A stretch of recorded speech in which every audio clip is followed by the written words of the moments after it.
the one, the only, the 1989 Toyota Corolla GTS Ae92. I'm talking about the successor to the predecessor, the Ae86.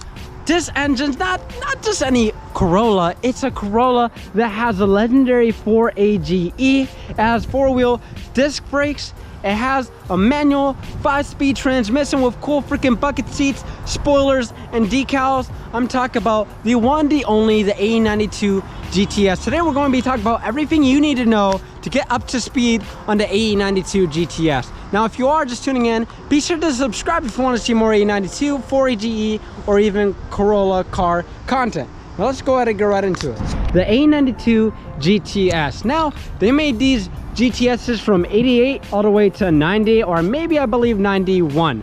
Now, they all differentiated between all of them, but generally the GTSs all had front and rear disc brakes. They all had the front strut bar in the engine bay. They all had a 4AGE in general. They were all 5-speed, and they had the cool GTS decals in the front and in the rear, as well as that spoiler tied in too. They also had the cool side skirts going on the sides, and they had the nice cool interior as well. The cool thing that the Ae92 GTS has had is they had a really cool steering wheel specifically to the GTS.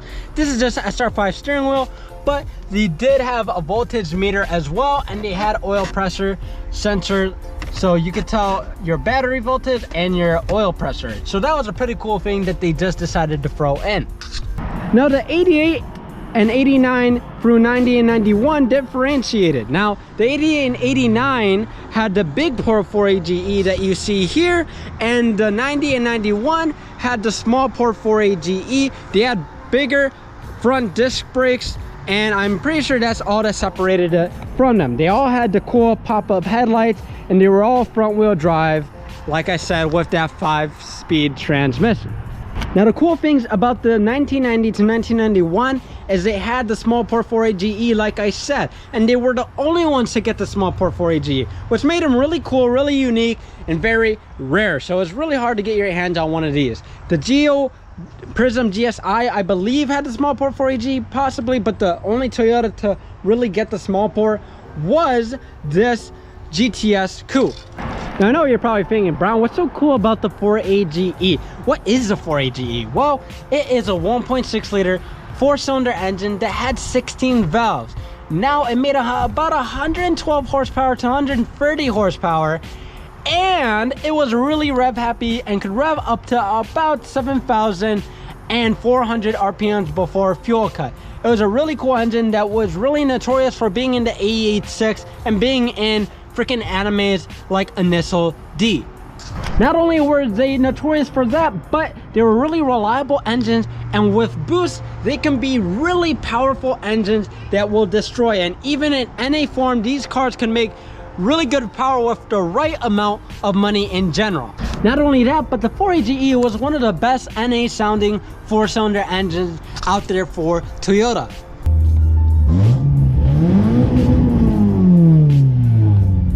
Now these Ae92 GTSs had multiple different variations. Some of them had crank windows, some of them had power windows, some of them had different sunroofs, and some of them did not have any sunroofs in general.